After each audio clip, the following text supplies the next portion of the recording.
Hay ciudades que parecen haber sido tocadas por algo más grande que el simple paso del tiempo. Lugares donde cada piedra guarda una memoria, donde cada calle susurra historias de miles de años. Esta noche, te invito a caminar conmigo por una de esas ciudades. Una ciudad que no es solo un lugar en el mapa, sino un espejo del alma humana. Una ciudad que ha visto nacer y morir imperios, que ha escuchado las oraciones de innumerables generaciones, que ha sido amada y combatida con una pasión que desafía toda comprensión. Su nombre resuena en los corazones de millones de personas alrededor del mundo. Su destino ha cambiado el curso de la historia una y otra vez. Hablamos de Jerusalén. Cierra los ojos por un momento. Respira profundo. Ahora imagina una ciudad construida sobre colinas, bañada por el sol dorado del desierto, rodeada de murallas antiguas que han resistido el asedio de ejércitos incontables. Imagina el aroma de especias mezclándose con el incienso, el sonido de campanas que dialogan con el llamado a la oración, el murmullo de lenguas que se entrelazan en los mercados estrechos. Jerusalén no es simplemente una ciudad. Es un nudo en el tejido del tiempo, un lugar donde lo divino y lo humano se encuentran, donde la fe se vuelve piedra y la piedra se vuelve leyenda. Esta es una historia que abarca más de 3000 años. Una historia de reyes y profetas, de conquistadores y peregrinos, de destrucción y renacimiento. Pero sobre todo, es una historia humana. Es la historia de personas que amaron esta tierra con una devoción que atraviesa generaciones. Es la historia de sueños construidos sobre ruinas, de esperanzas que florecen incluso en los momentos más oscuros. Y esta noche, mientras el mundo descansa, vamos a recorrer juntos ese largo camino. Sin prisa. Con respeto. Con asombro. Porque comprender Jerusalén es comprender algo esencial sobre nosotros mismos. Sobre nuestra necesidad de pertenencia, de trascendencia, de algo sagrado en medio de lo ordinario. Esta ciudad ha sido testigo de lo mejor y lo peor de la humanidad. Ha visto actos de sublime generosidad y de terrible crueldad. Ha sido el escenario de milagros y de tragedias. Y sin embargo, sigue ahí. Permanece. Persiste. Como si las piedras mismas se negaran a olvidar. Ahora, antes de adentrarnos en las profundidades de esta historia, quiero pedirte algo. Si esta travesía por el tiempo resuena en tu corazón, si sientes que estas palabras tocan algo profundo en ti, considera compartir este momento con otros. Suscríbete para que podamos seguir explorando juntos los misterios del pasado. Activa la campanita para no perderte ninguna de nuestras expediciones por la historia. Y sobre todo, deja un comentario compartiendo qué significa Jerusalén para ti. Porque estas historias cobran vida cuando las compartimos. Ahora sí, continuemos nuestro viaje. Para entender Jerusalén, debemos regresar a un tiempo anterior a los grandes imperios, a una época en que esta tierra era apenas una colina rocosa en medio de las montañas de Judea. Estamos hablando de hace más de 3000 años, cuando el mundo antiguo era muy diferente al que conocemos hoy. Las grandes civilizaciones de Egipto y Mesopotamia ya habían florecido, los faraones habían construido sus pirámides y las ciudades-estado de Sumeria habían inventado la escritura. Pero en esta región, entre el mar Mediterráneo y el desierto de Arabia, pequeños pueblos comenzaban a forjar su propio destino. La ubicación de Jerusalén no fue accidental. Se encuentra en la encrucijada de 3 continentes, África, Asia y Europa. Está situada en las montañas, lo que la hacía fácil de defender, pero también cerca de antiguas rutas comerciales que conectaban grandes civilizaciones. Aquí, las caravanas de especias provenientes de Arabia se encontraban con los comerciantes de púrpura de Fenicia. Los marfiles de África pasaban camino hacia Babilonia. El oro de Nubia viajaba hacia los puertos del Mediterráneo. En este cruce de caminos, en esta tierra de transición entre el fértil norte y el árido sur, nació una ciudad que cambiaría el mundo. Pero Jerusalén no nació como capital ni como centro de peregrinación. Sus orígenes son mucho más humildes, mucho más terrenales. Los primeros habitantes de estas colinas eran cananeos, un pueblo semita que vivía en ciudades-estado independientes. Ellos llamaban a este lugar Ursalim, un nombre que algunos estudiosos traducen como Fundación de Salem o Fundación de Paz. Otros sugieren que significa ciudad del dios Salem, una antigua deidad cananea. El significado exacto se ha perdido en las brumas del tiempo, pero el nombre perduró, transformándose lentamente en el Jerusalén que conocemos hoy. Imagina por un instante esa ciudad primitiva. No había murallas monumentales ni templos de mármol. Era un asentamiento modesto construido sobre la colina de Ofel, junto a una fuente de agua llamada Gión. Esta fuente era el corazón de la comunidad, el elemento que permitía la vida en medio de un paisaje árido.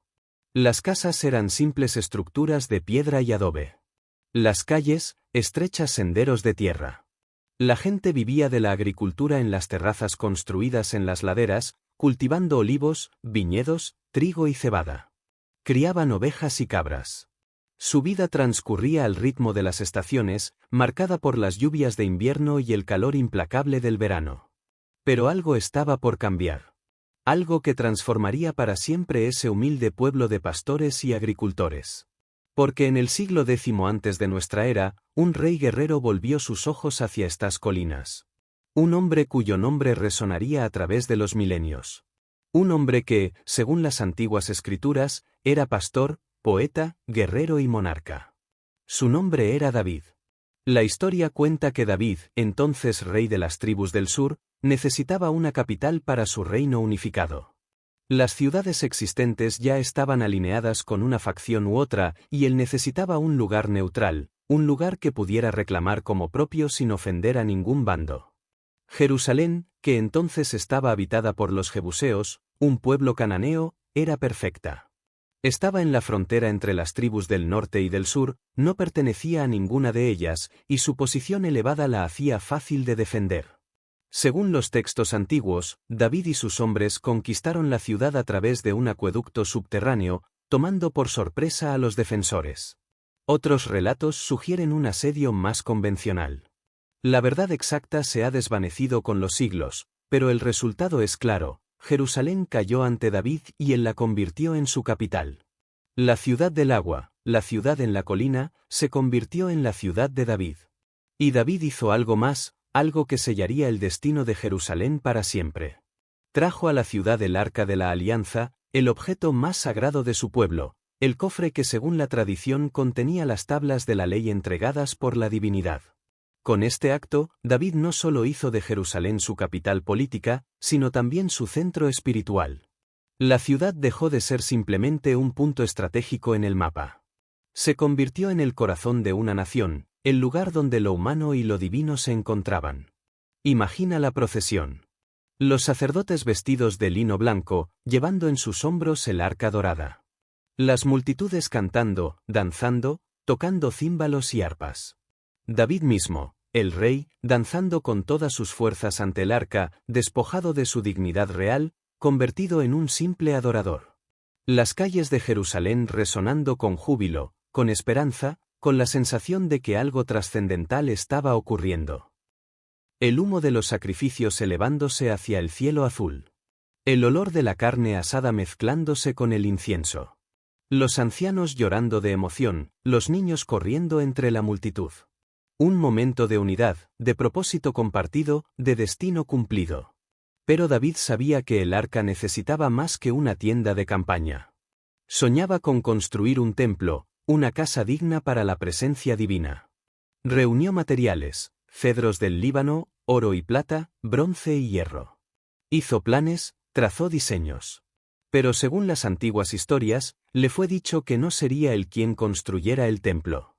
Esa tarea recaería sobre su hijo. David era un hombre de guerra, sus manos habían derramado mucha sangre. El templo, casa de paz, sería construido por un hombre de paz. Ese hombre sería Salomón. Cuando David murió, después de 40 años de reinado, Jerusalén ya no era el pequeño pueblo jebuseo que había conquistado. Se había expandido, había prosperado, se había convertido en el centro de un reino que se extendía desde el río de Egipto hasta el Éufrates. Pero su mayor transformación aún estaba por venir. Salomón ascendió al trono con una visión grandiosa. Heredó un reino en paz, con cofres llenos de los tributos de naciones sometidas, con alianzas establecidas con los pueblos vecinos. Y decidió usar esa riqueza y ese poder para construir algo que perduraría. Algo que proclamaría al mundo la gloria de su Dios y la magnificencia de su reino. El templo que su padre había soñado. Los preparativos tomaron años. Salomón hizo un tratado con Hiram, rey de Tiro, quien le proporcionaría los preciosos cedros del Líbano. 30.000 hombres fueron enviados al Líbano para cortar los árboles y transportarlos hasta el mar, donde serían llevados en balsas hasta las costas y luego arrastrados montaña arriba hasta Jerusalén. 70.000 hombres transportaban materiales. 80.000 cortaban piedra en las canteras de las montañas cercanas. 3.300 capataces supervisaban el trabajo. La ubicación elegida para el templo era significativa. Se construiría sobre el monte Moriah, una elevación rocosa al norte de la ciudad de David. Según la tradición, este era el mismo lugar donde Abraham, el patriarca ancestral, había estado dispuesto a sacrificar a su hijo Isaac siglos antes. Era un lugar de memoria, de prueba, de fe. Un lugar donde lo humano había sido confrontado con lo divino y había respondido con obediencia absoluta. Trata de visualizar el trabajo. La gran plataforma siendo nivelada sobre la roca irregular de la montaña. Los enormes bloques de piedra caliza, cada uno pesando varias toneladas, siendo cortados con tal precisión que encajaban perfectamente sin necesidad de mortero. Los artesanos fenicios tallando querubines y palmeras y flores de loto en las paredes de cedro. Los orfebres batiendo láminas de oro puro para cubrir el interior del santuario más sagrado. El tintineo de los martillos. El rechinar de las sierras. El sudor de miles de trabajadores bajo el sol implacable. El polvo de piedra flotando en el aire. Y sobre todo ello, la visión de Salomón, impulsando el proyecto hacia adelante, insistiendo en la perfección, en la belleza, en la magnificencia. 7 años tomó la construcción. 7 años de trabajo incesante. Y cuando finalmente se completó, cuando los artesanos colocaron la última lámina de oro y los sacerdotes purificaron el edificio, llegó el momento de la dedicación. La ceremonia de dedicación del templo fue un evento que ninguno de los presentes olvidaría jamás. Miles de personas convergieron en Jerusalén desde todos los rincones del reino. Campamentos se extendían por las colinas circundantes. El humo de innumerables fogatas se elevaba hacia el cielo.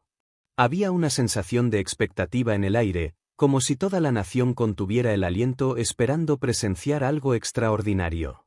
El templo se alzaba majestuoso sobre el monte Moriah. Su fachada miraba hacia el este, hacia el sol naciente. 2 columnas de bronce flanqueaban la entrada, cada una con su propio nombre, Jaquín y Boaz. Medían casi 10 metros de altura y estaban coronadas con capiteles ornamentados con granadas de bronce. Más allá de estas columnas estaba el atrio exterior, donde el pueblo podía congregarse. Luego venía el edificio mismo del templo, dividido en 2 cámaras principales, el lugar santo y el lugar santísimo. El lugar santo era una sala rectangular de unos 20 metros de largo, iluminada por ventanas altas y decorada con elaborados tallados de querubines, palmeras y flores. Aquí se encontraban el altar del incienso, la mesa de los panes de la proposición y 10 candelabros de oro puro. Las paredes estaban revestidas de cedro tallado y cubiertas con oro. El piso era de madera de ciprés. El aroma del incienso impregnaba el aire. La luz de las lámparas se reflejaba en las superficies doradas, creando un resplandor cálido y sobrenatural. Pero era el lugar santísimo lo que constituía el verdadero corazón del templo. Un cubo perfecto de unos 10 metros por lado, completamente revestido de oro puro. Aquí no había ventanas. La oscuridad era total excepto por el resplandor del oro mismo. Y en el centro de esta cámara, bajo las alas extendidas de 2 querubines gigantescos tallados en madera de olivo y recubiertos de oro, descansaría el arca de la alianza. El día de la dedicación, los sacerdotes trajeron el arca desde la tienda donde había estado guardada y la llevaron en procesión hasta el templo. Las multitudes observaban en silencio reverente. Solo se escuchaba el sonido de las trompetas de plata y los cánticos de los levitas. Cuando los sacerdotes colocaron el arca bajo las alas de los querubines en el lugar santísimo, cuenta la historia que una nube llenó el templo. Una nube tan densa que los sacerdotes no podían permanecer dentro para ministrar. Era, según creían, la presencia tangible de lo divino tomando posesión de su morada terrenal. Salomón se puso de pie ante el altar, Extendió sus manos hacia el cielo y pronunció una oración que se conservó en los textos antiguos. Reconoció que ningún edificio, por magnífico que fuera, podría realmente contener lo infinito. Pero pidió que este lugar fuera especial, que fuera un punto de encuentro entre el cielo y la tierra, un lugar donde las oraciones de su pueblo pudieran ser escuchadas. Oró por los extranjeros que vinieran de tierras lejanas, atraídos por la fama del templo. Oró por los tiempos de sequía y hambruna. Oró por los tiempos de guerra. Oró por su pueblo cuando pecara y cuando se arrepintiera. Después de la oración vinieron los sacrificios. Miles de animales, ovejas, bueyes, cabras. Los altares ardían día y noche. El olor de la carne quemada se mezclaba con el incienso. Había música constante, arpas, salterios, címbalos, trompetas. Había cantos de alabanza. Había danzas. Las celebraciones duraron 14 días completos. Fue una explosión de júbilo, de gratitud, de esperanza en el futuro. Y cuando todo terminó, cuando las multitudes regresaron a sus hogares y el humo de los sacrificios se disipó, Jerusalén había cambiado para siempre. Ya no era simplemente una capital política. Se había convertido en el centro espiritual de una nación, el lugar hacia el cual todos los corazones se volvían en oración. 3 veces al año, durante las grandes festividades, peregrinos vendrían de todas partes para adorar en el templo. Jerusalén se convertiría en sinónimo de presencia divina, de encuentro sagrado, de esperanza de redención. El reinado de Salomón fue recordado como una edad de oro. El reino estaba en paz. El comercio florecía. Las caravanas traían riquezas de tierras lejanas.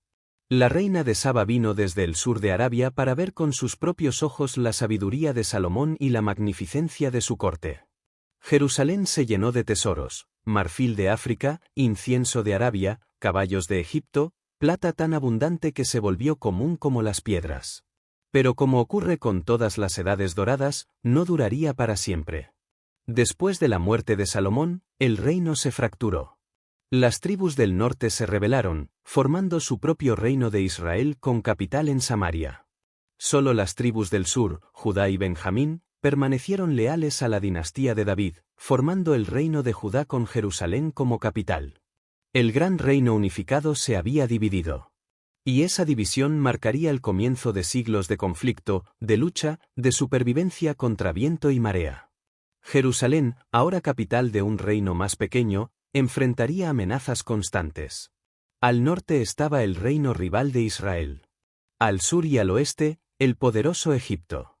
Al este, más allá del desierto, los nómadas árabes. Y en el horizonte distante, creciendo en poder con cada generación, estaban los imperios de Mesopotamia, primero Asiria, luego Babilonia. Cierra los ojos nuevamente. Intenta imaginar la ciudad en estos siglos tumultuosos. Las murallas siendo constantemente reparadas y reforzadas. Los vigías en las torres escudriñando el horizonte en busca de señales de ejércitos enemigos. Los mercados bulliciosos donde la gente intentaba vivir una vida normal a pesar de las amenazas constantes. Los niños jugando en las calles estrechas. Las mujeres sacando agua de la fuente de Gihón como lo habían hecho durante generaciones. Los hombres trabajando los campos en las terrazas, siempre con un ojo puesto en el templo que se elevaba sobre la ciudad, recordándoles quiénes eran y en qué creían. Los reyes de Judá iban y venían. Algunos fueron fieles a las tradiciones de sus antepasados. Otros se desviaron, adoptando las costumbres de las naciones circundantes, erigiendo altares a dioses extranjeros incluso en las colinas alrededor de Jerusalén. Los profetas surgieron, hombres y mujeres que clamaban en las plazas y en los atrios del templo, advirtiendo de juicio inminente, llamando al pueblo al arrepentimiento, prometiendo tanto destrucción como restauración. Isaías caminó por estas calles, vistiendo cilicio, proclamando visiones de un futuro tanto terrible como glorioso. Jeremías lloró por la ciudad, sabiendo lo que vendría pero incapaz de detenerlo. Estos profetas veían algo que muchos no querían ver, que los grandes imperios de Mesopotamia no se conformarían con quedarse en sus tierras. Que eventualmente volverían sus ojos hacia el oeste, hacia las ricas tierras del Mediterráneo.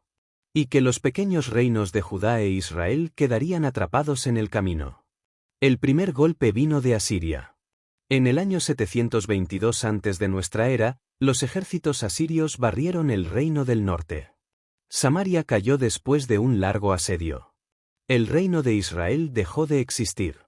Su población fue deportada, dispersada por todo el imperio asirio. 10 de las 12 tribus se perdieron en las brumas de la historia. Solo quedaba Judá. Solo quedaba Jerusalén. El rey de Judá en ese tiempo era Ezequías. Sabía que Jerusalén sería la siguiente. Los asirios ya habían conquistado las ciudades de los alrededores. Era solo cuestión de tiempo antes de que pusieran sitio a la capital. Ezequías tomó medidas drásticas. Reforzó las murallas. Construyó torres adicionales. Y lo más importante, resolvió el problema del agua. El problema era este: la fuente de Gihón, la fuente de vida de la ciudad, estaba fuera de las murallas. Durante un asedio, los defensores no podrían acceder a ella sin exponerse a las flechas enemigas. La solución de Ezequías fue audaz y brillante. Ordenó excavar un túnel a través de la roca sólida, 500 metros de túnel sinuoso que traería el agua desde la fuente hasta un estanque dentro de las murallas de la ciudad. Las cuadrillas de trabajadores comenzaron desde ambos extremos, excavando con picos y cinceles a la luz de las lámparas de aceite. El aire era sofocante. El trabajo era agotador. Pero continuaron, día tras día, mes tras mes. Y en un momento que debió parecer milagroso, las dos cuadrillas se encontraron en medio de la montaña. El agua comenzó a fluir. Jerusalén tenía ahora acceso seguro al agua incluso bajo asedio. Y el asedio llegó. En el año 701 antes de nuestra era, el rey asirio Senaquerib marchó contra Judá con un ejército masivo. Conquistó 46 ciudades fortificadas. Deportó a más de 200.000 personas. Finalmente llegó a Jerusalén. Sus tropas rodearon la ciudad. Los asirios eran famosos por su brutalidad en la guerra. Empalaban a sus enemigos. Despellejaban vivos a los líderes capturados. Quemaban ciudades enteras. El terror que inspiraban era parte de su estrategia. Los enviados de Senaquerib se pararon frente a las murallas y gritaron al pueblo en hebreo, intentando quebrar su moral. Les dijeron que ningún dios había podido salvar a ninguna ciudad de los asirios. Les prometieron deportación y esclavitud. Les ofrecieron términos de rendición. Desde las murallas, los defensores miraban el vasto campamento asirio que rodeaba su ciudad. Las tiendas se extendían hasta donde alcanzaba la vista. Los estandartes de guerra ondeaban al viento. El humo de miles de fogatas se elevaba al cielo. Ezequías subió al templo. Extendió ante el altar la carta amenazadora que había recibido de Senaquerib. Oró pidiendo liberación. El profeta Isaías vino con un mensaje: la ciudad no caería. Los asirios no dispararían ni una sola flecha dentro de sus murallas. Serían obligados a retirarse. Y así ocurrió. Los textos antiguos dicen que una plaga golpeó el campamento asirio durante la noche. 185.000 soldados murieron. Los registros asirios, por supuesto, cuentan una historia diferente, diciendo que Ezequías pagó un enorme tributo y se sometió. Pero el hecho innegable es que Jerusalén no fue conquistada. Senaquerib regresó a Nínive. Jerusalén había sobrevivido lo que parecía imposible. La ciudad adquirió un aura de invencibilidad. La gente comenzó a creer que era indestructible, que mientras el templo permaneciera, la ciudad nunca caería. Pasaron las décadas. El imperio asirio, que había parecido eterno, comenzó a desmoronarse. Nuevos poderes surgieron para llenar el vacío. Desde Babilonia, en el sur de Mesopotamia, un nuevo imperio se levantó bajo el rey Nabopolassar y su hijo Nabucodonosor. Babilonia se convirtió en la nueva superpotencia del antiguo Cercano Oriente. Y como los asirios antes que ellos, eventualmente volvieron sus ojos hacia el oeste, hacia Judá, hacia Jerusalén. El rey de Judá en ese tiempo era Joaquín. Cometió el error de rebelarse contra Babilonia. Nabucodonosor respondió con furia. Su ejército marchó hacia el oeste. Ciudad tras ciudad cayó ante ellos. En el año 597 antes de nuestra era, llegaron a Jerusalén. Esta vez no habría milagro de último momento. La ciudad resistió por un tiempo, pero finalmente tuvo que rendirse. Nabucodonosor mostró cierta misericordia inicial. No destruyó la ciudad, pero sí tomó como rehenes a la élite de la sociedad. El rey, su familia, los nobles, los artesanos, los guerreros, todos fueron deportados a Babilonia. 10.000 personas arrancadas de sus hogares y obligadas a caminar los 1.000 kilómetros hasta Mesopotamia. Entre ellos había un joven sacerdote llamado Ezequiel, que se convertiría en profeta en tierra extranjera. Nabucodonosor instaló como rey títere a Sedequías, un tío de Joaquín. Le advirtió que permaneciera leal. Pero Sedequías, ya sea por ambición o por mala asesoría, también se rebeló. Esta vez, Nabucodonosor no tendría misericordia. El ejército babilónico regresó en el año 588 antes de nuestra era. Rodearon Jerusalén y comenzaron un asedio que duraría 2 años y medio. 2 años y medio de sufrimiento inimaginable. La comida se agotó. La gente comenzó a morir de hambre. Las enfermedades se propagaron. Las madres, según registran los textos de la época, hacían cosas impensables para alimentar a sus hijos. Los cuerpos se apilaban en las calles. El profeta Jeremías caminaba por la ciudad sitiada, con el corazón destrozado, sabiendo que había advertido de esto durante años pero nadie había escuchado. Finalmente, en el año 586 antes de nuestra era, en el mes de julio, los babilonios abrieron una brecha en las murallas. Los soldados hambrientos de Jerusalén no pudieron detenerlos. Sedequías intentó escapar durante la noche con algunos de sus hombres, pero fue capturado en las llanuras de Jericó. Nabucodonosor le mostró el horror final, obligó a Sedequías a observar mientras ejecutaban a sus hijos. Luego le sacaron los ojos. Lo último que vio Sedequías fue la muerte de su descendencia. Los babilonios saquearon la ciudad sistemáticamente. Entraron al templo, ese edificio magnificente que había sido el orgullo de la nación durante 400 años. Arrancaron el oro de las paredes. Tomaron todos los tesoros, los candelabros de oro, el altar de oro, la mesa de oro, las copas de oro. Vaciaron las cámaras del tesoro. Y cuando terminaron de saquear, le prendieron fuego. El templo de Salomón ardió. Las vigas de cedro del Líbano estallaron en llamas. El oro se derritió. Las piedras se agrietaron por el calor. El humo negro se elevó sobre la ciudad como una columna de lamento. Los habitantes que quedaban observaban horrorizados, llorando, incapaces de comprender cómo había llegado a esto. El lugar que habían creído indestructible estaba siendo destruido ante sus ojos. Los babilonios continuaron su destrucción. Derribaron las murallas. Quemaron los palacios. Arrasaron las casas de los ricos. Cuando terminaron, Jerusalén era poco más que un montón de ruinas humeantes. Y luego vinieron las deportaciones. Miles más fueron obligados a marchar hacia Babilonia. Solo quedaron los más pobres, los campesinos que trabajaban la tierra, considerados demasiado insignificantes para molestar en deportar. La ciudad que David había conquistado, que Salomón había embellecido, que había resistido al poderoso Sennacherib, había caído. El templo había sido destruido. La dinastía de David había terminado. El reino de Judá había dejado de existir. Fue uno de los momentos más oscuros en la historia de este pueblo. Se sentó junto a los ríos de Babilonia y lloró al recordar a Sión. Pero la historia de Jerusalén no terminó ahí. Ni siquiera había comenzado realmente. Porque esta ciudad tiene una capacidad extraordinaria para resurgir de las cenizas. Una y otra vez a lo largo de su historia, sería destruida y reconstruida. Conquistada y liberada. Reducida a ruinas y restaurada a la gloria. En Babilonia, junto a los canales que irrigaban los jardines colgantes, bajo la sombra de la gran figurat dedicada al dios Marduk, los exiliados de Jerusalén intentaban comprender lo que había sucedido.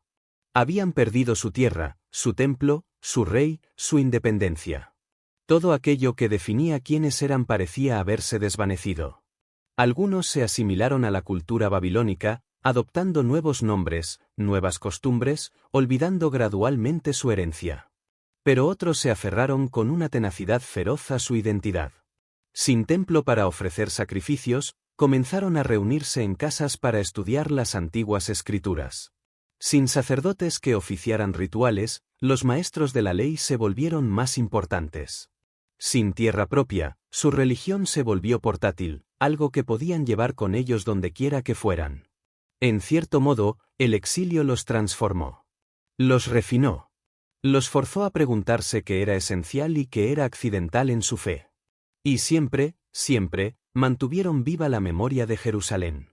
El profeta Ezequiel tenía visiones mientras estaba junto al río Quebar. Visiones de ruedas dentro de ruedas, de criaturas celestiales, de la gloria divina que había abandonado el templo pero que un día regresaría. Les prometió a los exiliados que su Dios no los había abandonado, que el exilio no era el final sino un periodo de purificación. Les habló de un valle lleno de huesos secos que volvían a la vida, una imagen poderosa de resurrección nacional. Pasaron los años. Una generación completa creció en el exilio, niños que solo conocían Babilonia, que hablaban arameo mejor que hebreo, que nunca habían visto Jerusalén excepto en las historias de sus abuelos. Pero esas historias continuaban transmitiéndose. Los ancianos les contaban a los jóvenes sobre las colinas de Judea, sobre el aroma del incienso en el templo, sobre las festividades cuando la ciudad se llenaba de peregrinos, sobre el sonido de las trompetas de plata en las mañanas de sábado. Y entonces, después de casi 50 años, el mundo cambió nuevamente. Un nuevo poder surgió en el este. Ciro, rey de Persia, construyó un imperio que eventualmente conquistó Babilonia casi sin resistencia. En el año 539 antes de nuestra era, las tropas persas entraron en Babilonia. Pero Ciro era diferente a los conquistadores anteriores. No destruyó la ciudad. No deportó a su población. En cambio, proclamó una política de tolerancia religiosa y permitió que los pueblos exiliados regresaran a sus tierras ancestrales. Para los judíos en Babilonia, esto fue como despertar de una pesadilla. Podían regresar. Podían reconstruir. Jerusalén los esperaba. Algunos, especialmente los que habían prosperado en Babilonia, decidieron quedarse. Pero otros, animados por líderes como Zorobabel y el sumo sacerdote Josué, decidieron emprender el largo viaje de regreso. Caminaron durante meses, revertiendo el camino que sus abuelos habían sido obligados a recorrer como cautivos. Esta vez caminaban como hombres y mujeres libres, llevando consigo los vasos sagrados del templo que Ciro les había devuelto. Cuando finalmente llegaron a Jerusalén, lo que encontraron fue descorazonador. Las murallas seguían en ruinas. Las casas estaban destruidas. El monte del templo era un montón de escombros ennegrecidos. Maleza y espinos crecían entre las piedras caídas. Animales salvajes habían hecho sus guaridas en lo que una vez fueron palacios. La ciudad estaba habitada solo por un puñado de pobres que habían estado sobreviviendo como podían durante las décadas del exilio. Los recién llegados lloraron al ver el estado de su amada ciudad. Los ancianos que recordaban el templo de Salomón en su esplendor lloraban con especial amargura. Pero luego secaron sus lágrimas y comenzaron a trabajar. Primero construyeron un altar en el sitio del antiguo templo. Querían restablecer los sacrificios, reconectar con las prácticas que habían definido su relación con lo divino. Luego comenzaron a despejar los escombros del monte del templo, preparando el terreno para reconstruir. Pero la reconstrucción no fue fácil. Los pueblos que se habían establecido en la región durante el exilio no estaban felices con el regreso de los judíos. Había oposición política, intimidación, incluso amenazas de violencia. El trabajo se detuvo durante años. Los que habían regresado estaban desanimados. Algunos comenzaron a preguntarse si habían cometido un error al dejar Babilonia. Entonces surgieron profetas nuevamente. Ageo y Zacarías caminaron entre el pueblo, recordándoles por qué habían regresado, instándolos a terminar lo que habían comenzado. Y el pueblo respondió. Retomaron el trabajo con renovado vigor. En el año 516 antes de nuestra era, 20 años después del primer regreso del exilio, el segundo templo fue completado y dedicado. No era tan grandioso como el templo de Salomón. No había tanto oro, no había la misma magnificencia elaborada. Los ancianos que recordaban el primer templo lloraron cuando vieron el segundo, sabiendo que no se comparaba. Pero para la generación más joven, era hermoso. Era suyo. Y lo más importante, era un símbolo de que habían sobrevivido. Habían sido conquistados, exiliados, dispersados, pero habían regresado. Jerusalén vivía nuevamente. Las décadas siguientes vieron más reconstrucciones. Esdras, un escriba versado en la ley, llegó de Babilonia trayendo consigo más exiliados y una determinación de restaurar la observancia religiosa apropiada. Leyó la ley al pueblo reunido en la plaza ante la puerta del agua. La gente lloró al escuchar las palabras que muchos no habían oído en años. Esdras instituyó reformas, asegurándose de que las prácticas se alinearan con las escrituras antiguas. Luego vino Nehemías, quien había sido copero del rey persa. Escuchó sobre el estado ruinoso de las murallas de Jerusalén y su corazón se quebrantó. Obtuvo permiso del rey para regresar y reconstruir. Cuando llegó a Jerusalén, inspeccionó las murallas de noche, cabalgando en su caballo a lo largo del perímetro destrozado. Lo que vio lo llenó de determinación. Organizó al pueblo en equipos. Cada familia, cada gremio, cada grupo tomó responsabilidad por una sección de la muralla. Trabajaron con herramientas de construcción en una mano y armas en la otra, porque sus enemigos amenazaban con atacar. Trabajaron día y noche. Y en solo 52 días, algo que parecía imposible fue logrado. Las murallas de Jerusalén fueron reconstruidas. La ciudad tenía defensas nuevamente. Tenía seguridad. Tenía esperanza. Trata de visualizar la ciudad en este periodo. Más pequeña que en su apogeo anterior, pero viva, vital, determinada. Las calles estrechas llenas de comerciantes vendiendo aceitunas y vino, pan y pescado. El sonido de niños jugando. El llamado de los pregoneros anunciando noticias. El tintineo de los herreros trabajando el metal. El aroma de las comidas cocinándose en patios ocultos. Y sobre todo, dominando el horizonte, el templo en el monte Moriah, con sus columnas blancas brillando bajo el sol, el humo de los sacrificios elevándose cada mañana y tarde. Los siglos pasaron. El imperio persa que había permitido el regreso eventualmente cayó ante un joven conquistador de Macedonia. Alejandro Magno barrió el mundo conocido, llevando consigo la cultura griega. Cuando murió prematuramente, su imperio fue dividido entre sus generales. Jerusalén quedó atrapada entre dos de estos reinos sucesores, los Ptolomeos en Egipto al sur y los Seleucidas en Siria al norte. Primero estuvo bajo control ptolemaico. Los reyes egipcios generalmente permitieron que Jerusalén mantuviera sus costumbres. La vida continuó relativamente sin perturbaciones. El templo funcionaba. Los festivales se celebraban. Los peregrinos venían. Pero luego, en el año 198 antes de nuestra era, los seleucidas conquistaron la región. Y esto traería uno de los periodos más traumáticos en la historia de Jerusalén. El rey seleucida Antíoco IV se llamaba a sí mismo Epífanes, que significa manifestación de Dios. Era un helenizador fanático, determinado a esparcir la cultura griega por todo su reino. Al principio, algunos judíos en Jerusalén adoptaron voluntariamente las costumbres griegas. Construyeron un gimnasio donde los jóvenes se ejercitaban desnudos según la moda griega. Algunos incluso se sometieron a cirugía para revertir la circuncisión, avergonzados de llevar esta marca distintiva de su identidad judía. Pero otros resistieron fieramente. Veían la helenización como una traición a su herencia, una corrupción de todo lo que sus ancestros habían preservado a través de tantas pruebas. La tensión en la ciudad creció. Había disturbios. Había facciones enfrentadas. Y Antíoco decidió resolver el problema de la manera más brutal posible. En el año 167 antes de nuestra era, Antíoco emitió decretos prohibiendo la práctica de la religión judía. La circuncisión fue prohibida bajo pena de muerte. La observancia del sábado fue prohibida. La posesión de las escrituras sagradas fue prohibida. Las madres que circuncidaban a sus hijos eran ejecutadas y los bebés colgados de sus cuellos. Los ancianos encontrados con copias de la ley eran quemados vivos junto con los rollos. Y luego Antíoco hizo lo impensable. Sus soldados entraron al templo. En el altar donde durante siglos se habían ofrecido sacrificios al Dios de Israel, sacrificaron un cerdo. Erigieron un altar a Zeus. Obligaron a los sacerdotes a comer carne de cerdo. convirtieron las cámaras del templo en burdeles.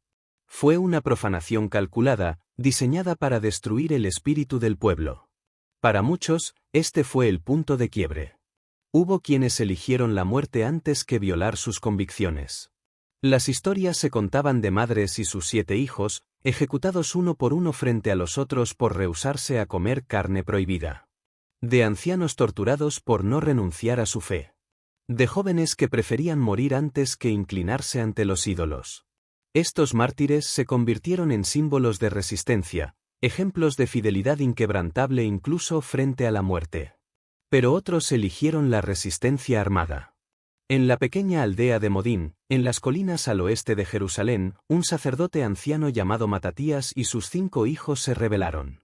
Cuando los oficiales de Antíoco llegaron al pueblo exigiendo que los habitantes ofrecieran sacrificios paganos, Matatías se negó. Cuando otro judío se adelantó para ofrecer el sacrificio, Matatías lo mató junto con el oficial griego. Luego huyó a las colinas con sus hijos, llamando a todos los que fueran celosos por la ley a unirse a ellos. Así comenzó la revuelta de los macabeos, llamada así por el apodo de Judas, uno de los hijos de Matatías. Judas el Macabeo, el martillo, se convirtió en el líder de la resistencia guerrillera. Desde las cuevas y fortalezas en las montañas, atacaban las guarniciones griegas. Emboscaban convoys. Liberaban aldeas. Contra todas las probabilidades, esta banda de rebeldes mal equipados comenzó a infligir derrotas significativas a los ejércitos profesionales del Imperio Seleucida. La guerra fue brutal. Aldeas enteras fueron destruidas. Familias fueron desgarradas. La tierra de Judea sangró. Pero los rebeldes, motivados por una fe feroz y desesperada, continuaron.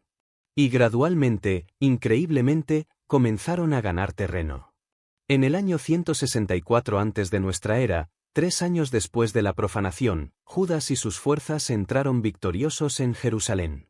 El templo estaba en un estado deplorable. El altar había sido profanado. Los patios estaban llenos de basura y maleza. Las puertas habían sido quemadas. Pero los macabeos se pusieron a trabajar limpiando y purificando el santuario. Retiraron el altar profanado y construyeron uno nuevo. Hicieron nuevos utensilios sagrados para reemplazar los que habían sido robados o contaminados. Y en el día 25 del mes de Kislev, exactamente 3 años después de la profanación, rededicaron el templo. Cuenta la tradición que cuando fueron a encender el candelabro del templo, solo encontraron una pequeña vasija de aceite puro, suficiente para arder por un solo día. Pero milagrosamente, el aceite ardió durante 8 días. Tiempo suficiente para preparar más aceite puro. Esta es la historia detrás de Hanukkah, la fiesta de las luces, celebrada hasta hoy en memoria de estos eventos. Pero más allá del milagro del aceite, el verdadero milagro fue que un pequeño grupo de rebeldes había desafiado a un imperio y había ganado. Jerusalén era libre nuevamente. Los descendientes de los macabeos, conocidos como la dinastía Asmonea, gobernarían Jerusalén durante casi un siglo. Expandieron el territorio. Fortificaron la ciudad. Embellecieron el templo. Por primera vez en siglos, los judíos tenían un reino independiente. Jerusalén prosperó. Se construyeron nuevos barrios. La población creció. El templo se convirtió en uno de los más ricos de la región oriental del Mediterráneo. Pero la paz no duraría. Porque un nuevo poder estaba surgiendo en el oeste, un poder que eventualmente dominaría el mundo entero conocido. Roma había comenzado su expansión inexorable hacia el este. Y en el año 63 antes de nuestra era, el general romano Pompeyo marchó hacia Jerusalén.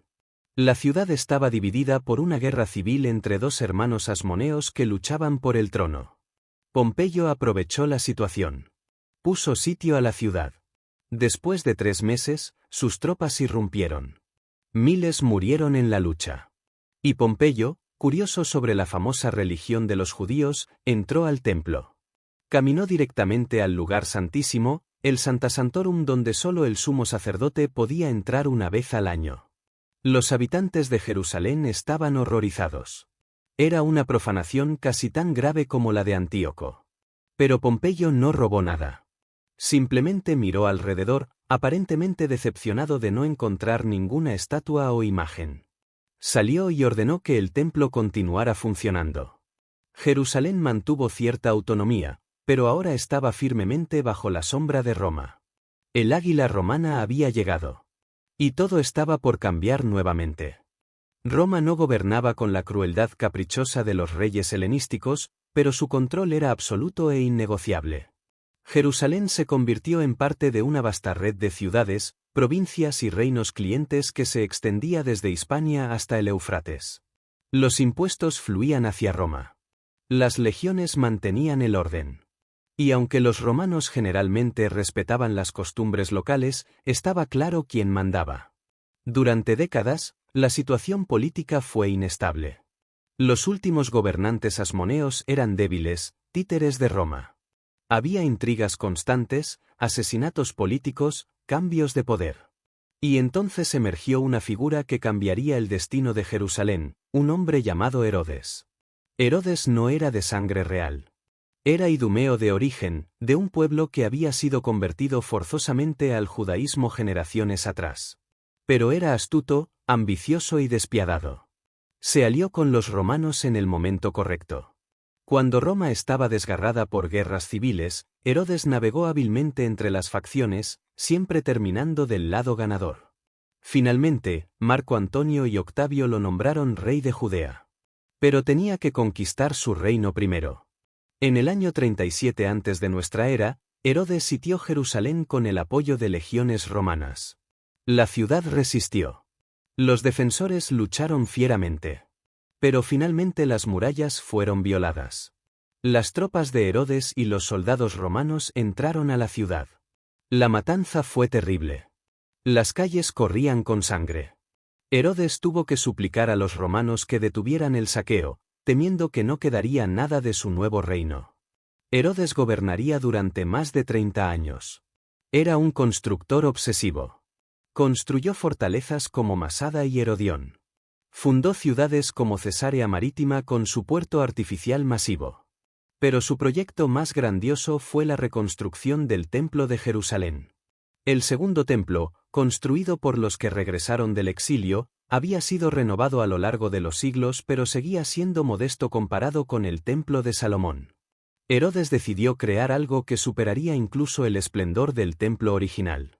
Expandió el monte del templo, construyendo muros de contención masivos para crear una plataforma artificial del doble del tamaño original.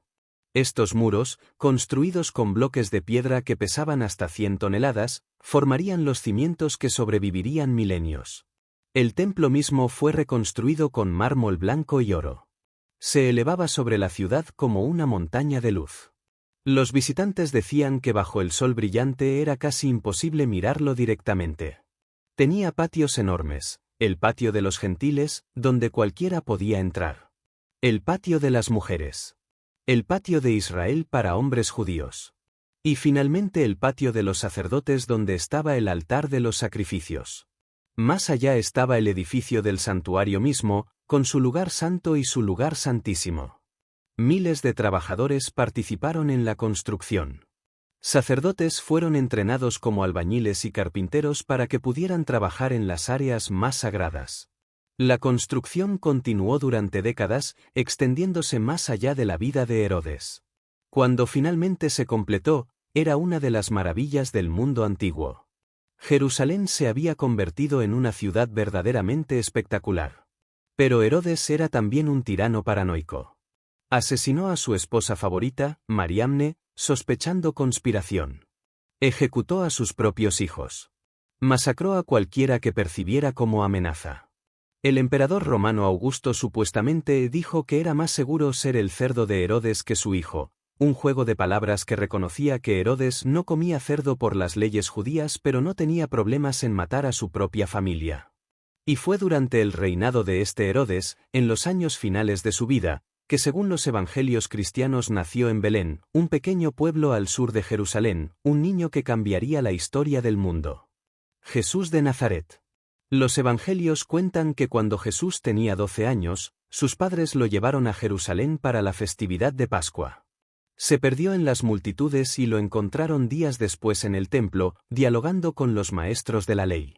Pero su ministerio real no comenzaría hasta décadas después, cuando era un hombre de unos 30 años. Jesús era un maestro itinerante de Galilea, la región montañosa del norte. Enseñaba en sinagogas, en campos abiertos, junto al mar. Sus enseñanzas eran revolucionarias en su simplicidad y radicalidad. Hablaba de un reino diferente, no de conquista militar sino de transformación interior. Sanaba a los enfermos. Compartía comidas con los marginados de la sociedad. Desafiaba a las autoridades religiosas. Y sus seguidores comenzaron a preguntarse si podría ser el Mesías esperado, el ungido que restauraría el reino a Israel. En la primavera del año 33 de nuestra era, según la cronología tradicional, Jesús viajó a Jerusalén para la Pascua. La ciudad estaba repleta de peregrinos. Cientos de miles habían convergido desde todo el mundo judío para celebrar la festividad que conmemoraba la liberación de Egipto siglos atrás. La atmósfera era eléctrica. Había tensión entre el pueblo y las autoridades romanas. Había esperanzas mesiánicas en el aire. Había un anhelo profundo de liberación. Jesús entró a la ciudad montado en un burro, un gesto cargado de simbolismo mesiánico. Las multitudes lo aclamaron, agitando ramas de palma, extendiendo sus mantos en el camino. Entró al templo, ese magnífico complejo que Herodes había construido, y vio los patios llenos de cambistas y vendedores de animales para sacrificio. En un acto de indignación profética, volcó sus mesas, liberó los animales, y declaró que habían convertido la casa de oración en una cueva de ladrones. Las autoridades del templo estaban alarmadas. Este Galileo estaba causando disturbios en el momento más sensible del año. Los romanos no tolerarían ninguna alteración del orden. El sumo sacerdote Caifás, un hombre pragmático que había mantenido su posición colaborando con Roma, decidió que Jesús era demasiado peligroso para dejarlo libre. Uno de los discípulos de Jesús, Judas, fue persuadido o decidió por su cuenta entregar a su maestro. En la noche después de la cena de Pascua, en un jardín llamado Getsemaní en el Monte de los Olivos al este de la ciudad, Jesús fue arrestado. Fue llevado ante el Sanedrín, el consejo religioso judío. Fue interrogado. Testigos falsos fueron presentados. Finalmente fue acusado de blasfemia. Pero el Sanedrín no tenía autoridad para ejecutar la pena de muerte bajo la ley romana, así que llevaron a Jesús ante Poncio Pilato, el prefecto romano. Pilato era un administrador cínico que despreciaba a los judíos pero entendía la política. No quería problemas durante la Pascua.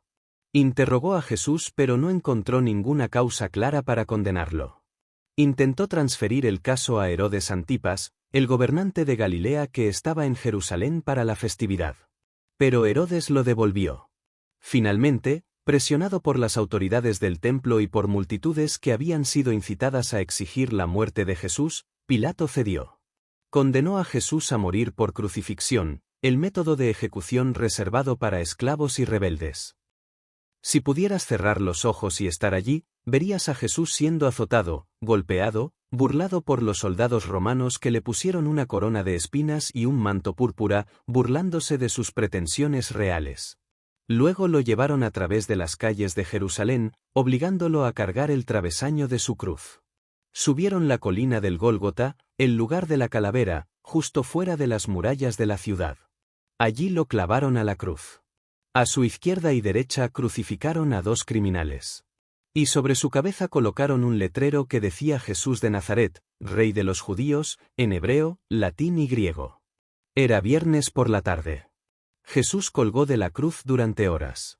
Los evangelios registran sus últimas palabras, sus gritos de agonía y abandono, sus palabras de perdón. Finalmente, mientras la ciudad se preparaba para el sábado, murió. Un hombre rico llamado José de Arimatea pidió permiso a Pilato para bajar el cuerpo. Lo envolvieron en lino y lo colocaron en una tumba nueva tallada en la roca, sellándola con una gran piedra. Para los seguidores de Jesús, esto parecía el final. Todas sus esperanzas se habían estrellado contra la realidad brutal del poder romano. El hombre que pensaban que era el Mesías estaba muerto. Se escondieron, aterrorizados de que pudieran ser los siguientes. Jerusalén continuó con sus festividades. Los romanos habían eliminado otra amenaza potencial. Todo parecía volver a la normalidad. Pero entonces, el domingo por la mañana, según cuentan los evangelios, las mujeres que fueron a la tumba para ungir apropiadamente el cuerpo encontraron la piedra removida y la tumba vacía. Y comenzaron los reportes de que Jesús había sido visto vivo. Sus seguidores, que habían estado escondidos y desmoralizados, de repente se volvieron audaces, proclamando que Jesús había resucitado de entre los muertos. Que la muerte no había sido el final sino un nuevo comienzo. Que todo lo que había enseñado era verdadero. Que él era realmente el Mesías, pero un Mesías diferente al que habían imaginado, uno que conquistaba no con espadas sino con amor sacrificial. Este mensaje, nacido en Jerusalén, se extendería por todo el mundo conocido. Los seguidores de Jesús, eventualmente llamados cristianos, llevarían su enseñanza a Siria, Asia Menor, Grecia, Roma, África, India. Una religión nacida en las calles de esta antigua ciudad cambiaría la historia de la civilización occidental. Pero en ese momento, en Jerusalén, era solo un pequeño grupo de galileos asustados proclamando algo que parecía imposible. Las décadas siguientes vieron el crecimiento de esta nueva secta junto con el aumento de tensiones entre la población judía y los ocupantes romanos. Los prefectos que gobernaban Judea a menudo eran corruptos e insensibles a las costumbres locales. Robaban del tesoro del templo. Introducían estandartes con imágenes del emperador en la ciudad santa. Reprimían brutalmente cualquier signo de resistencia. Los grupos revolucionarios proliferaban. Los celotes soñaban con expulsar a los romanos. Los sicarios, asesinos que escondían dagas bajo sus ropas, mataban a colaboradores en las calles abarrotadas. Falsos mesías surgían prometiendo liberación. La atmósfera en Jerusalén se volvía cada vez más cargada, más volátil, más desesperada. Y entonces, en el año 66 de nuestra era, estalló la revuelta. Comenzó cuando el procurador romano Floro robó plata del tesoro del templo. La gente se manifestó. Floro respondió crucificando a manifestantes, incluyendo algunos judíos que tenían ciudadanía romana, lo cual era ilegal. La situación escaló rápidamente. Los rebeldes tomaron la fortaleza Antonia que dominaba el monte del templo. Masacraron a la guarnición romana. Los moderados que abogaban por la paz fueron asesinados o silenciados. La guerra total había comenzado. Roma no toleraría la rebelión de una provincia.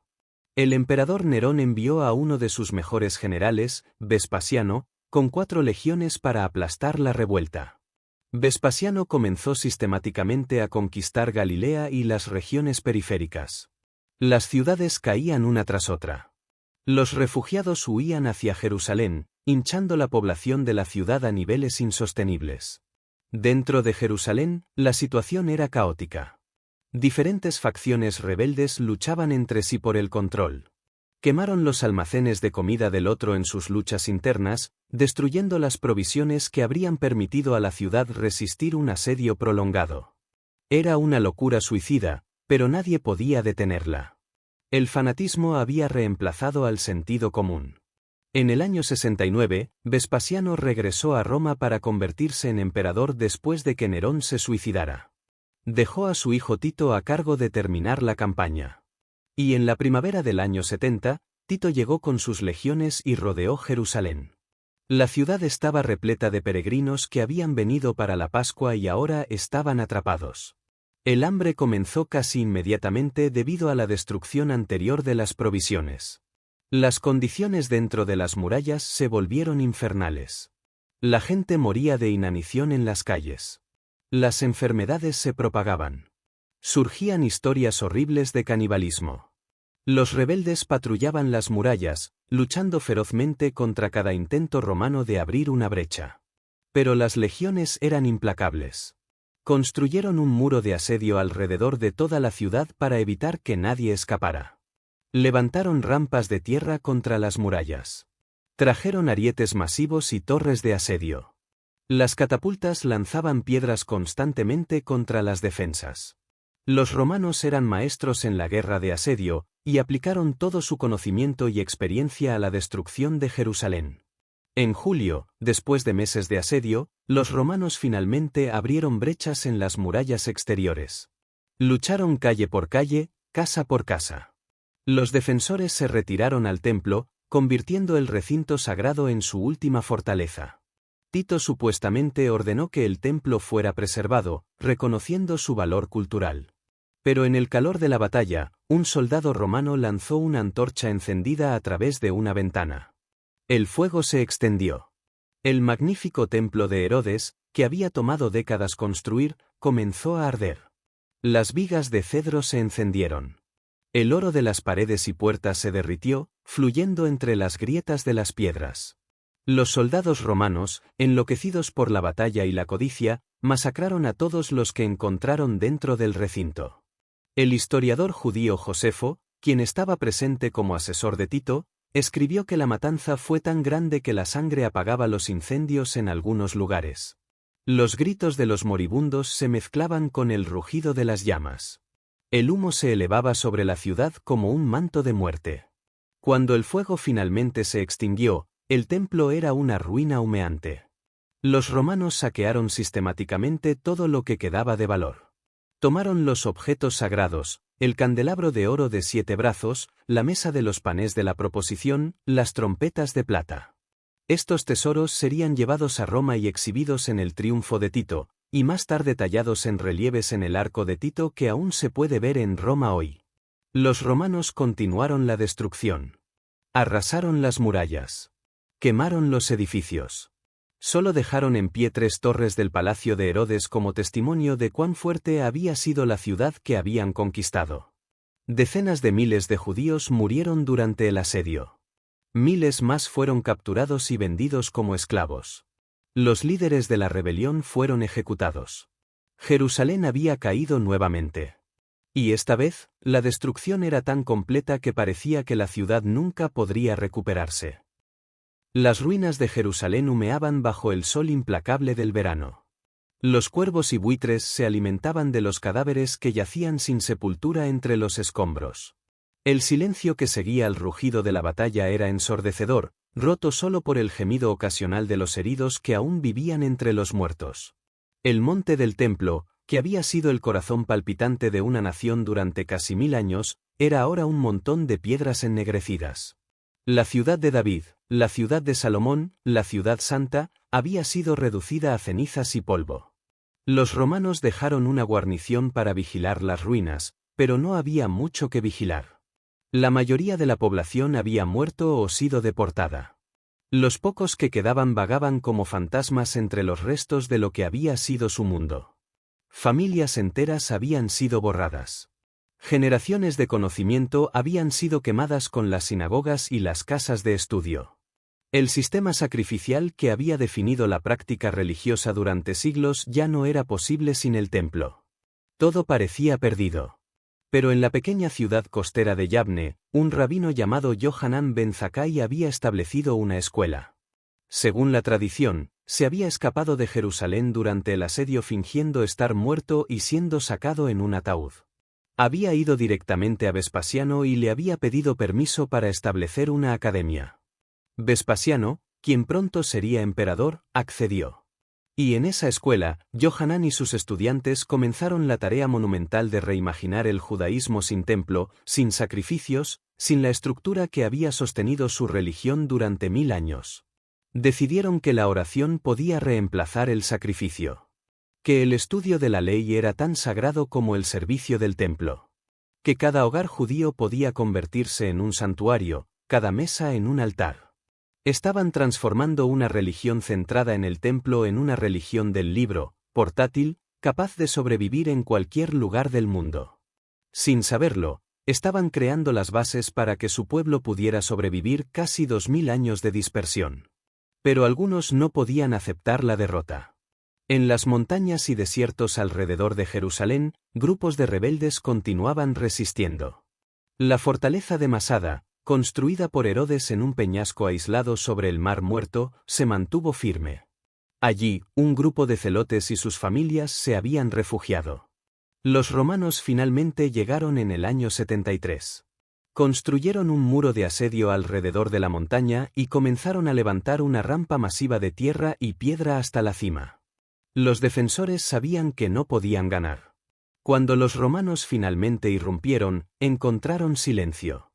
Los 960 defensores habían decidido morir por su propia mano antes que ser capturados. Cada hombre había matado a su propia familia, luego 10 hombres fueron elegidos para matar a los demás, y finalmente uno mató a los 9 restantes antes de suicidarse. Solo 2 mujeres y 5 niños que se habían escondido sobrevivieron para contar la historia. Fue un final trágico y sombrío para la primera gran rebelión judía contra Roma. Las décadas pasaron. Jerusalén permaneció en ruinas, pero la vida judía continuaba en otras partes de la tierra. Nuevas generaciones crecieron escuchando historias del templo, imaginando su esplendor, añorando su restauración. Y en el año 132, bajo el emperador romano Adriano, estalló una segunda rebelión. Adriano había decidido refundar Jerusalén como una ciudad romana pagana llamada Aelia Capitolina. Planeaba construir un templo a Júpiter en el monte del templo. Para los judíos, esto era intolerable. Un líder carismático llamado Simón Bar Kokhba lideró la revuelta. Algunos rabinos lo proclamaron el Mesías. Los rebeldes capturaron Jerusalén brevemente y acuñaron monedas proclamando la libertad de Israel. Pero Roma envió sus mejores legiones bajo el comando de Julio Severo. La rebelión fue aplastada con una brutalidad que superó incluso la destrucción del año 70. Aldeas enteras fueron borradas del mapa. 500.000 de personas murieron según algunas estimaciones. Bar Kokhba fue capturado y ejecutado. Y cuando todo terminó, Adriano completó su plan. Jerusalén se convirtió en Aelia Capitolina. Se prohibió a los judíos entrar en la ciudad bajo pena de muerte, excepto un día al año cuando se les permitía venir a lamentar junto a los restos del templo. La ciudad fue reconstruida según el plan de un campamento militar romano. Se trazaron nuevas calles en un patrón de cuadrícula. Se erigieron templos paganos. Una estatua del emperador fue colocada donde una vez estuvo el templo. Jerusalén había sido transformada en algo irreconocible para aquellos que la habían conocido antes. Durante casi 200 años, permanecería como una ciudad gentil, prohibida para los hijos de Abraham. Pero el mundo estaba cambiando de maneras que nadie podría haber predicho. El cristianismo, que había comenzado como una pequeña secta judía, se había extendido por todo el Imperio romano. A pesar de persecuciones ocasionales, continuó creciendo. Y en el año 313, el emperador Constantino se convirtió al cristianismo. De repente, una religión que había sido perseguida se convirtió en la religión favorecida del imperio más poderoso del mundo. La madre de Constantino, Helena, viajó a la Tierra Santa en el año 326. Era una mujer anciana en una peregrinación para encontrar los lugares sagrados asociados con la vida de Jesús. En Jerusalén, según la tradición, identificó el lugar del Gólgota y la tumba donde Jesús había sido enterrado. Constantino ordenó la construcción de una magnífica iglesia sobre estos sitios, la Iglesia del Santo Sepulcro. Jerusalén comenzó a transformarse nuevamente. Ahora era una ciudad cristiana santa. Peregrinos llegaban de todo el imperio para caminar donde Jesús había caminado, para orar donde había orado, para tocar las piedras que él había tocado. Se construyeron iglesias y monasterios. La ciudad prosperó con el comercio de peregrinos. Pero para la población judía dispersa por el mundo, Jerusalén seguía siendo inaccesible, un sueño distante, una promesa suspendida en el tiempo. Los siglos continuaron rodando. El Imperio romano se dividió en Oriente y Occidente. El Occidente cayó ante las tribus germánicas. El Oriente, conocido como el Imperio bizantino, continuó con Constantinopla como su capital. Jerusalén permaneció bajo control bizantino, una joya en la corona de la cristiandad oriental. Las iglesias se multiplicaron. Los debates teológicos se volvieron feroces. El cristianismo mismo se dividió en diferentes ramas, cada una reclamando la verdad ortodoxa. Y entonces, en el siglo VII, una nueva fuerza emergió desde las arenas de Arabia. Un profeta llamado Mahoma había predicado un mensaje de monoteísmo estricto, una sumisión total a la voluntad del Dios único. Sus seguidores, los musulmanes, se expandieron con una velocidad asombrosa después de su muerte. En solo décadas, conquistaron los vastos territorios del Imperio persa y arrebataron Siria, Egipto y el norte de África del Imperio bizantino. En el año 638, el califa Umar ibn al-Jattab llegó a Jerusalén. La ciudad se rindió después de un breve asedio. Umar entró pacíficamente, garantizando la seguridad de la población cristiana y sus lugares sagrados. Pero cuando fue llevado al monte del templo, que los cristianos habían dejado en ruinas como testimonio del rechazo judío de Cristo, Umar se horrorizó. Este era el lugar desde donde el profeta Mahoma había ascendido al cielo durante su viaje nocturno milagroso. Era el tercer lugar más sagrado del Islam después de la Meca y Medina. Umar ordenó que el sitio fuera limpiado. Él mismo ayudó a remover los escombros. Y en las décadas siguientes, los califas omeyas construyeron dos estructuras magníficas en el monte del templo. Primero la cúpula de la roca, completada en el año 691, un santuario octagonal con una cúpula dorada brillante que encerraba la roca sagrada desde donde se creía que Mahoma había ascendido. Luego la mezquita de Al-Aqsa en el extremo sur de la plataforma. Jerusalén se había convertido en una ciudad sagrada para tres religiones monoteístas. Cada una reclamaba una conexión profunda con sus piedras. Para los judíos, era la ciudad de David, el sitio del templo, el corazón de sus esperanzas mesiánicas. Para los cristianos, era donde Jesús había sido crucificado y resucitado, el centro de su fe en la salvación. Para los musulmanes, era el lugar del viaje nocturno del profeta, la primera cuibla hacia donde habían orado antes de que la dirección cambiara a la Meca. Esta convergencia de reclamos sagrados haría de Jerusalén un punto focal de conflicto durante siglos venideros. Bajo el dominio musulmán inicial, la ciudad prosperó. Las diferentes comunidades religiosas generalmente coexistían pacíficamente. Los peregrinos cristianos y judíos podían visitar sus lugares sagrados pagando un impuesto. El comercio florecía. La ciudad se expandió más allá de sus antiguas murallas. Pero en el año 1095, llegaron noticias desde el oeste que cambiarían todo. El Papa Urbano II había llamado a una cruzada, una guerra santa para recuperar Jerusalén y la Tierra Santa del dominio musulmán. Decenas de miles de europeos, desde nobles hasta campesinos, tomaron la cruz y marcharon hacia el este. Era un tsunami de fanatismo religioso y ambición territorial. Los cruzados llegaron a Jerusalén en junio de 1099 después de un viaje brutal de 3 años. Sitiaron la ciudad durante 5 semanas bajo el calor abrasador del verano. Finalmente, el 15 de julio, abrieron una brecha en las murallas. Lo que siguió fue una de las masacres más infames de la historia. Los cruzados, creyendo que estaban haciendo la obra de Dios, mataron indiscriminadamente a musulmanes y judíos. Las crónicas hablan de sangre que llegaba hasta los tobillos en las calles. La población entera de la ciudad fue prácticamente exterminada. Los cruzados establecieron el reino latino de Jerusalén. Transformaron la cúpula de la roca en una iglesia. Convirtieron la mezquita de Al-Aqsa en un palacio y cuartel. Construyeron nuevas iglesias y fortificaciones. Jerusalén se convirtió en la capital de un reino cristiano europeo trasplantado en Oriente Medio, una anomalía que no podía durar. Y no duró. En 1187, el gran líder musulmán Saladino reconquistó Jerusalén. Pero a diferencia de los cruzados, cuando entró a la ciudad, prohibió el saqueo y la matanza. Permitió que los cristianos se fueran en paz después de pagar un rescate. Restauró las mezquitas y los lugares sagrados musulmanes. Su magnanimidad contrastaba fuertemente con la brutalidad cruzada y ganó respeto incluso entre sus enemigos. Hubo más cruzadas, más intentos de reconquistar Jerusalén. La ciudad cambió de manos varias veces. Pero finalmente, en 1244, Jerusalén volvió firmemente al control musulmán donde permanecería durante casi 700 años. Bajo los mamelucos de Egipto y luego bajo el Imperio Otomano que conquistó la región en 1516, Jerusalén fue una ciudad provincial, importante religiosamente pero secundaria políticamente.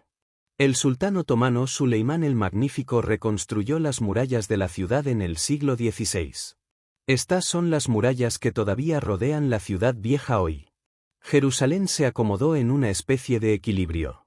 Las tres comunidades religiosas vivían en sus propios barrios. Los peregrinos continuaban viniendo. La vida transcurría con el ritmo lento de los siglos. Pero en el siglo XIX, el mundo comenzó a cambiar rápidamente. El nacionalismo se extendió por Europa. Y entre los judíos dispersos por el mundo, surgió un movimiento llamado sionismo.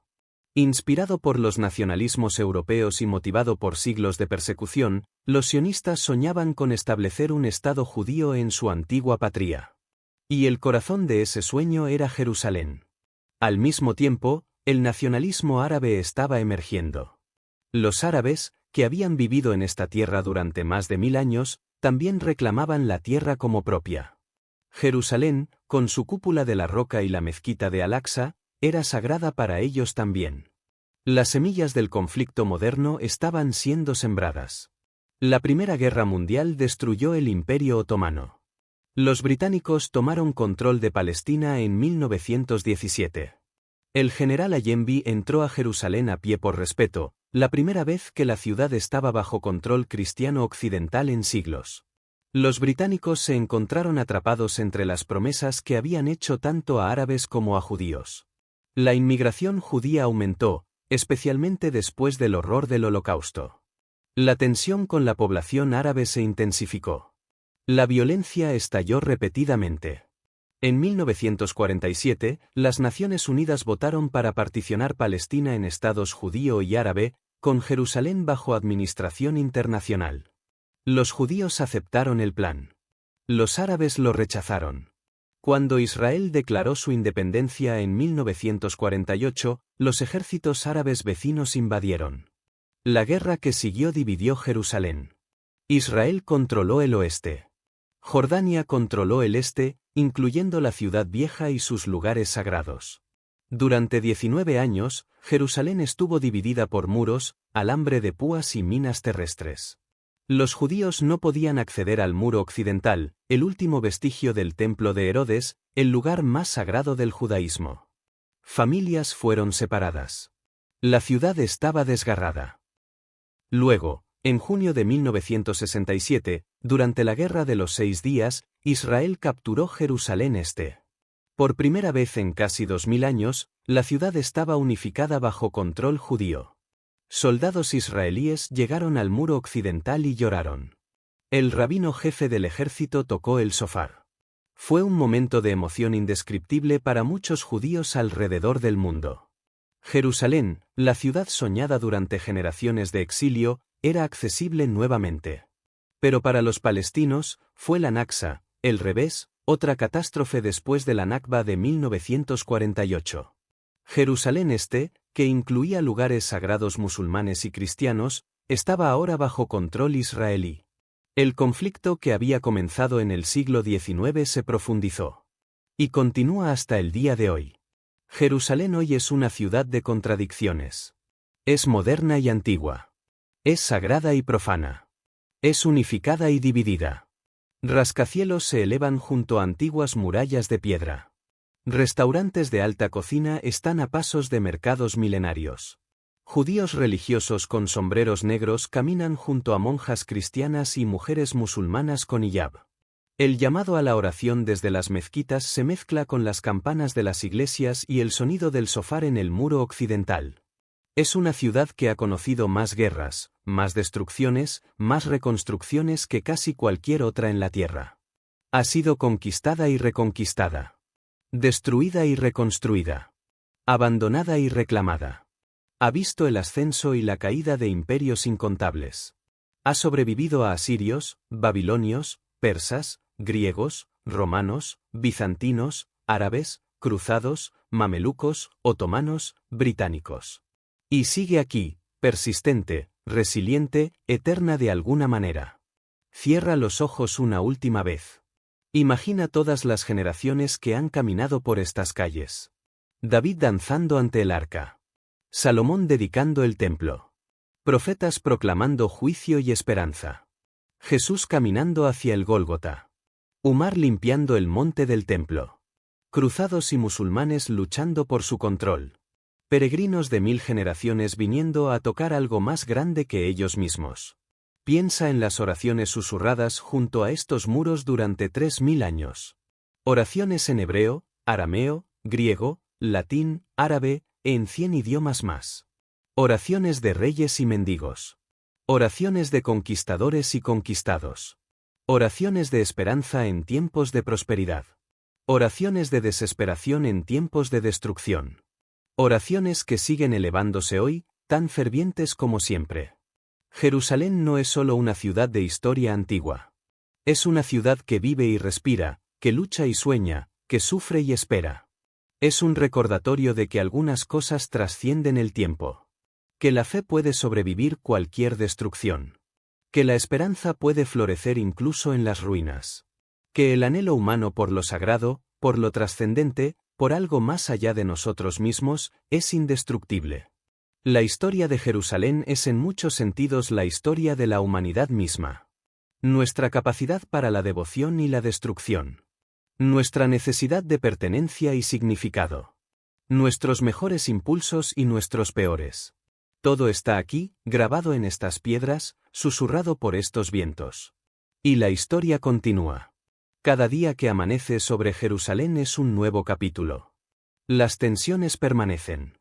Las preguntas no resueltas todavía esperan respuestas. Pero la ciudad perdura, como ha perdurado durante 3000 años. Testigo silencioso del drama humano. Espejo de nuestras almas. Ciudad de paz cuyo nombre ha presenciado tanta guerra. Ciudad de oro que ha conocido tanto sufrimiento. Ciudad de sueños que sigue inspirando esperanza. Quizás esa es la lección final de Jerusalén. Que a pesar de todo, a pesar de la destrucción y el dolor, la esperanza persiste. Que algo en el espíritu humano se niega a rendirse. Que seguimos buscando lo sagrado, lo trascendente, lo eterno. Y que mientras haya seres humanos que anhelen algo más grande que ellos mismos, Jerusalén permanecerá. No solo como un lugar en el mapa, sino como una idea, un ideal, un sueño de lo que podríamos ser. Gracias por acompañarme en este largo viaje a través del tiempo. Por caminar conmigo por las calles antiguas de esta ciudad extraordinaria. Por escuchar las historias de reyes y profetas, de conquistadores y constructores, de todos aquellos cuyas vidas se entrelazaron con el destino de Jerusalén. Estas historias nos conectan con algo más grande que nosotros mismos, nos recuerdan que somos parte de una narrativa que se extiende mucho más allá de nuestras vidas individuales. Si este viaje ha tocado algo en tu corazón, si has sentido la conexión con estas historias antiguas que siguen resonando en nuestro presente, te invito a que dejes un comentario compartiendo qué parte de la historia de Jerusalén te impactó más profundamente. Comparte este vídeo con alguien que aprecie la historia, la fe o simplemente una buena narración. Y si quieres seguir explorando los misterios y maravillas del pasado, suscríbete para que podamos continuar estos viajes juntos. Hasta nuestro próximo encuentro con la historia, que descanses bien, que sueñes con ciudades antiguas y tiempos olvidados, y que la paz que Jerusalén promete en su nombre algún día se haga realidad. Buenas noches.